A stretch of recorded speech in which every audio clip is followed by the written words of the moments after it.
একজন মানুষের ভেতরে কতগুলো পরিচয় একসঙ্গে ধারণ করা যায়। ডাক্তার, সমাজসেবক, সংগঠক, রাজনৈতিক নেতা আর আগামীর সংসদ সদস্য।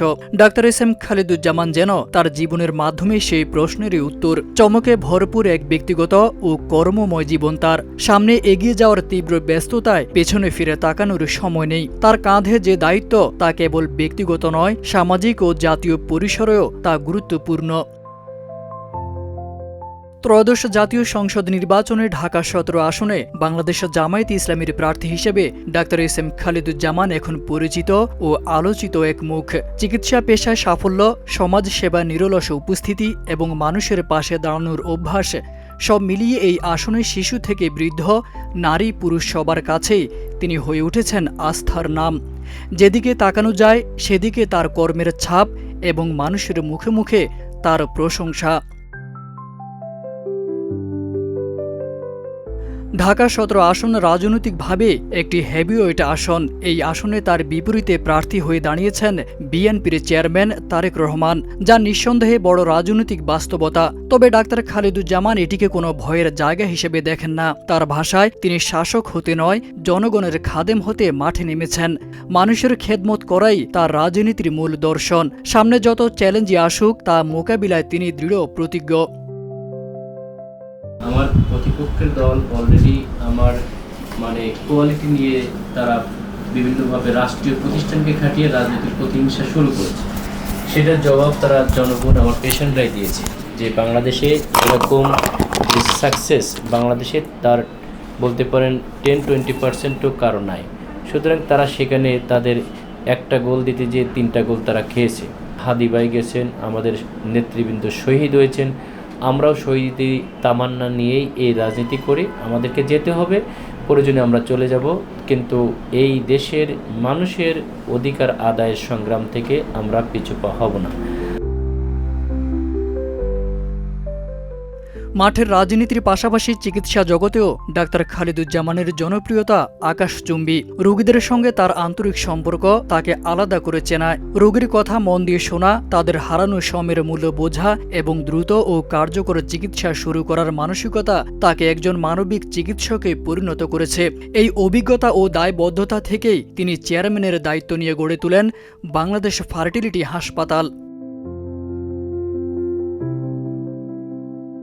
বন্ধ্যাত্ব দম্পতিদের জন্য এই হাসপাতাল এখন আশার আলো, যেখানে বছরের পর বছর সন্তানহীনতার বেদনায় দম্পতিরা দিন রাত চোখের পানি ফেলেন। সেখানে ডাক্তার খালিদুজ্জামানের চিকিৎসায় অনেকেই প্রথম সন্তানের পাশাপাশি দ্বিতীয় সন্তানেরও বাবা মা হচ্ছেন।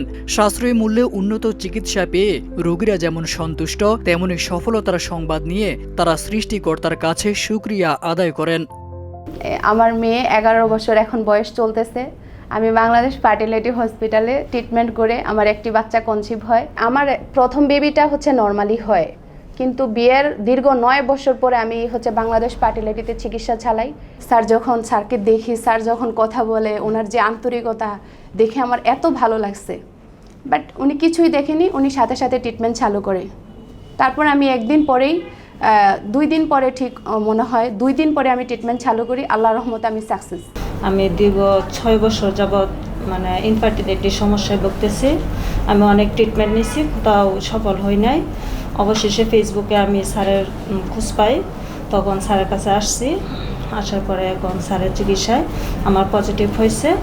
এখন 8 সপ্তাহ রানিং।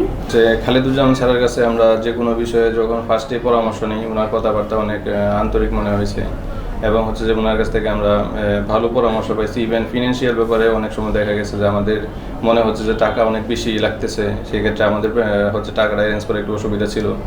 তো স্যারের কাছে আমরা আন্তরিকভাবে গিয়ে বলি যে স্যার আমাদের তো যে অ্যামাউন্টটা অনেক বেশি, আমরা তো অ্যারেঞ্জ করতে পারতেছি না। স্যার আন্তরিকতার সাথে অ্যামাউন্টটা অনেকটা রিডিউস করে দেয়, আমাদেরকে একটা সহনীয় পর্যায়ে বলে যে এই টাকাটা আপনারা জমা দেন।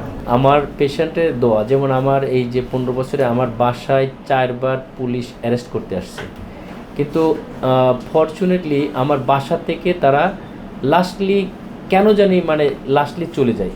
এটা আমি মনে করি আমার কোনো পেশেন্ট 24 বছর পরে প্রেগনেন্সি আসছে, কেউ আসছে 16 বছর পরে, কেউ 15 বছর পরে, কেউ 10 বছর পরে।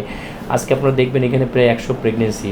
তো এরকম হাজার হাজার মানুষের বন্ধ্যাত্ব লাইফ থেকে আল্লাহ আমার মাধ্যমে তাদের বাচ্চা তাদের কোলে দিয়েছে এবং তারা 24 ঘন্টায় আমার জন্য দোয়া করে। আমার অনেক সংখ্যক পেশেন্ট দেখবেন বলবে যে তারা তাহাজ্জুদ নামাজ পড়ে আমার জন্য দোয়া করে। তো মানুষের, আমি যেহেতু মুসলমান, আমি বিশ্বাস করি ভাগ্যে। তো এই ভাগ্য মানুষের দোয়ার কারণে অনেক সময় পরিবর্তন হয়। তো মানুষের এই যে দোয়ার কারণে আমার মনে হয় এইগুলো, আমার বিভিন্ন বিপদ থেকে আল্লাহ আমাকে সেভ করছে, মহান রব। তো আমি আমার প্রফেশনটাকে আমি ধরে রাখবো শুধু মানুষের এই দোয়া ভালোবাসার জন্যই। রোগী ও চিকিৎসকের এই সম্পর্ক, মানুষের জীবনে হাসি ফেরানোর এই সুযোগ, সবকিছু মিলিয়ে ডাক্তার এস এম খালিদুজ্জামানের জীবন যেন এক আল্লাহ প্রদত্ত নিয়ামত।